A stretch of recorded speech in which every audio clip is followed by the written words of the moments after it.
और आज का दिन विशेष क्यों है? आज किन्हीं जी का जयंती भी है ना, डॉक्टर भीमराव अंबेडकर जी की जयंती। वो भीमराव अंबेडकर जी जिनको उनको पढ़ने के लिए जगह नहीं दिया जाता था, यानी नीची जाति के थे।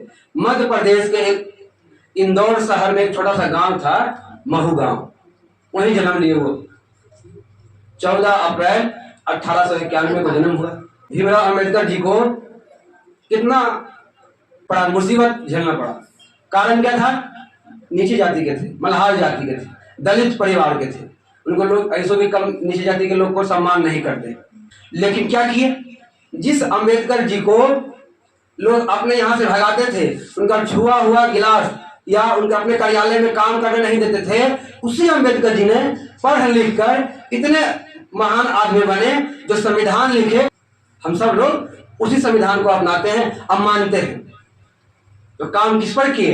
अपने ऊपर किए, पढ़ने के लिए विदेश गए। आज उन्हीं की तस्वीर जो कि विश्व में सबसे ऊंची मूर्ति है, आंध्र प्रदेश में लगा है अभी अभी 19 जनवरी 2024 को, 206 फीट के ऊंचा मूर्ति। आखिर क्यों? क्या किए? खुद पर काम किए। जिनको लोग नहीं पूछते थे, आज उनके अनुसार ही चल रहे हैं। आज बिना संविधान के कोई है क्या? सब संविधान से बंधे हुए हैं।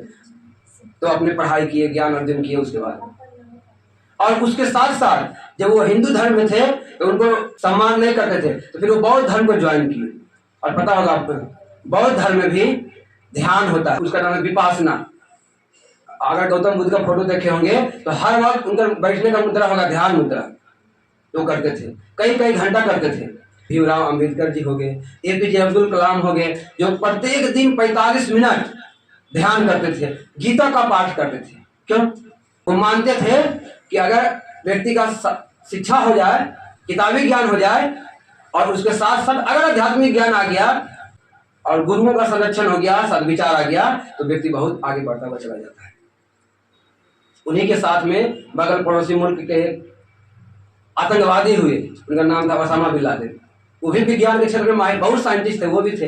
लेकिन क्या था उनके अंदर? संस्कार और अध्यात्म की कमी था, तो वो आतंकवादी बने। एपीजे अब्दुल कलाम जी क्या बने? सबको जानते हैं, क्या बने?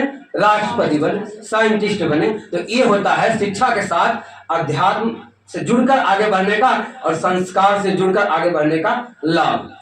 तो इसी सारी बात को यहाँ बताया जाता है कि आप सप्ताह में 6 दिन पढ़ाई कीजिए, स्कूल कोचिंग जहां पढ़ते हैं, और एक दिन अच्छे बनने का क्लास भी जाइए, जो कि जीवन में बहुत आगे ले जाएगा।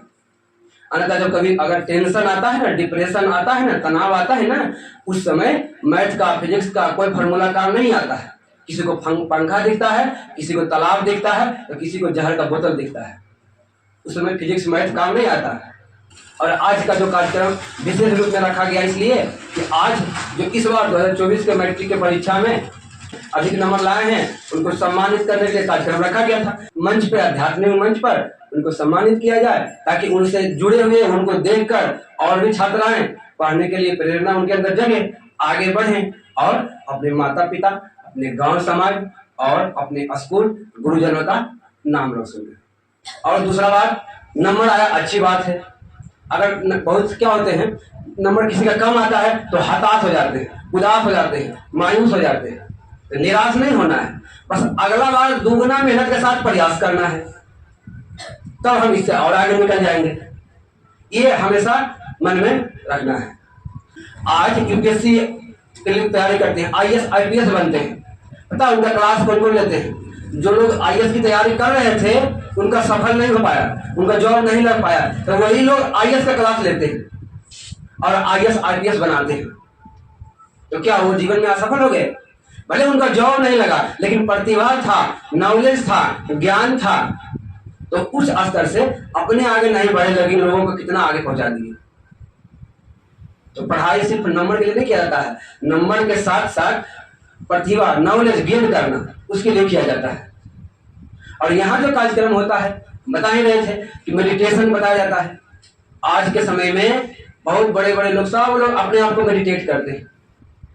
पहले के लोग में कौन थे? विवेकानंद जी थे, 2-2 घंटा ध्यान करते थे। अम्बेडकर जी थे, अभी बताए थे, एपीजे अब्दुल कलाम थे, रविंद्रनाथ टैगोर थे, महामना मदन मोहन मालवीय जीत है। तो लोग बोलेंगे हर वक्त, सबको संघर्ष आएगा, उसी से लड़ने के लिए अच्छा विचार है। अगर कोई कुछ निंदा शिकायत करे और मन में कुछ अच्छा विचार सोचे हैं, लक्ष्य बनाए हैं, तो बट हमेशा एक ही चीज सोचना कि उसी पेड़ पे पत्थर पड़ते हैं जिस पेड़ में फल होते हैं। कभी भी ठूठ पेड़ पर पत्थर नहीं। माता पिता जीवन में कभी गलत रास्ता नहीं सिखाएंगे, कभी नहीं। कुछ लगे कि बात सही है कि गलत, मम्मी से पूछ लेते हैं, पापा से पूछ लेते हैं, अगर बोल दिए तो विचार करेंगे, है ना। तो उनका सम्मान करो, उनका आदर करेंगे, उनका कहने को मानेंगे, पढ़ाई करेंगे, आगे बढ़ेंगे। संडे के सेमिनार होते रहता है, यहाँ आते रहना है।